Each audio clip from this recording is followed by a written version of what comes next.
नमस्कार, आप देख रहे हैं किसान इंडिया की स्पेशल सीरीज किसान एक्सप्रेस और मैं हूं आपके साथ फारुल यादव। चलिए नजर डालते हैं आज की 5 बड़ी हेडलाइंस पर। भारत अमेरिका ट्रेड डील पर किसानों को राहत, जीएम सोयाबीन और मक्का डील से बाहर। जालना घोटाले का पर्दाफाश, 24 करोड़ की हेराफेरी में 31 लोग गिरफ्तार। बिहार सरकार का बड़ा फैसला, किसानों को अब सालाना 9,000 करोड़ रुपए की मदद। दिल्ली सरकार का बड़ा ऐलान, त्योहारों पर मिलेगा मुफ्त गैस सिलेंडर। देश में घटा चीनी भंडारण, स्टॉक 74 लाख टन पार। जीएम सोयाबीन और मक्का डील से बाहर। सोयाबीन और मक्का की खेती करने वाले किसानों के लिए एक बड़ी राहत की खबर सामने आई है। भारत और अमेरिका के बीच हुई नई ट्रेड डील में साफ कर दिया गया है कि अब भारत अपने देश में जीन मॉडिफाइड यानी कि जीएम सोयाबीन और मक्का को मंजूरी नहीं देगा। इसका सीधा फायदा ये है कि किसानों की पारंपरिक फसलें सुरक्षित रहेंगी और बाजार में अस्थिरता नहीं आएगी। इस समझौते के तहत अमेरिका से आने वाले कृषि उत्पादों पर टैक्स और ड्यूटी में संतुलन बनाया जा सकता है। अमेरिका के ताजे सेब और ड्राई फ्रूट्स जैसे पिस्ता और हेजलनट सीमित मात्रा में भारत आ सकते हैं, जिन पर ड्यूटी 0 या फिर 25% तक रह सकती है। इससे बाजार में संतुलन बना रहेगा और उपभोक्ताओं को भी विकल्प मिलेंगे। आपको बता दें कि अमेरिका जीएम फसलों को मंजूरी देने की मांग कर रहा था, लेकिन भारत ने साफ इनकार कर दिया। इसके बदले भारत ने सोयाबीन तेल पर ड्यूटी में राहत देने का प्रस्ताव रखा है। कुल मिलाकर ये डील किसानों के हित की रक्षा करती है, व्यापारिक रिश्तों को मजबूत बनाती है और भारतीय कृषि क्षेत्र को सुरक्षित रखते हुए अंतर्राष्ट्रीय व्यापार में संतुलन बनाए रखने में काफी मददगार होगी। जालना घोटाले का पर्दाफाश। जालना जिले से एक बड़े घोटाले का खुलासा हुआ है, जिसने प्रशासन और सिस्टम पर कई सवाल खड़े कर दिए हैं।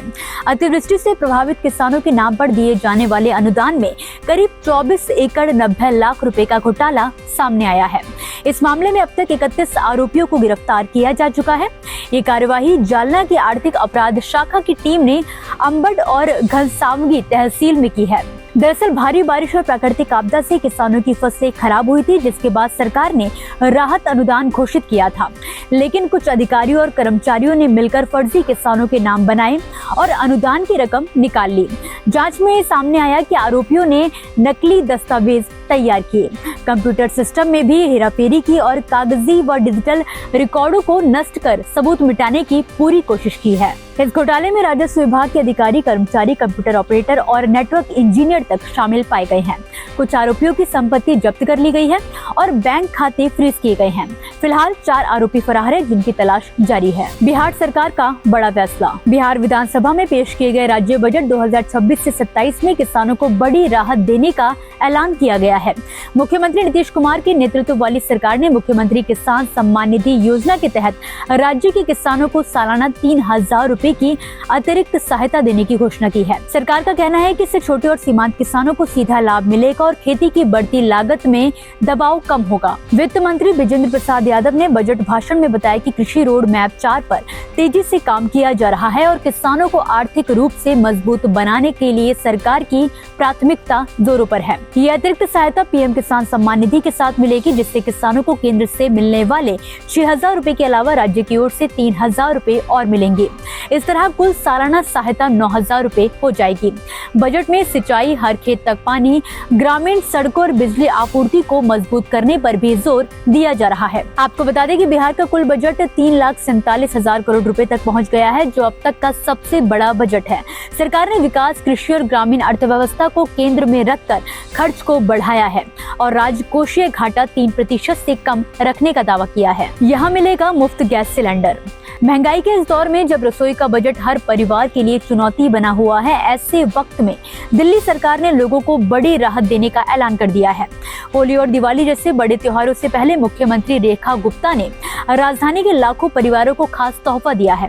दरअसल सरकार ने घोषणा की है कि दिल्ली के पात्र परिवारों को साल में 2 बार होली और दिवाली के त्योहारों पर मुफ्त एलपीजी गैस सिलेंडर का लाभ दिया जाएगा। ये फैसला खासतौर पर गरीब और निम्न मध्यम वर्ग के परिवारों को राहत देने के उद्देश्य से लिया गया है। दिल्ली में सरकार के 1 साल पूरे होने पर ये निर्णय लिया गया है। भाजपा ने चुनावी घोषणा पत्र में त्योहारों पर मुफ्त गैस सिलेंडर देने का वादा किया था, जिसे अब लागू किया जा रहा है। कैबिनेट ने इस योजना को मंजूरी दी है और बजट भी पास हो चुका है।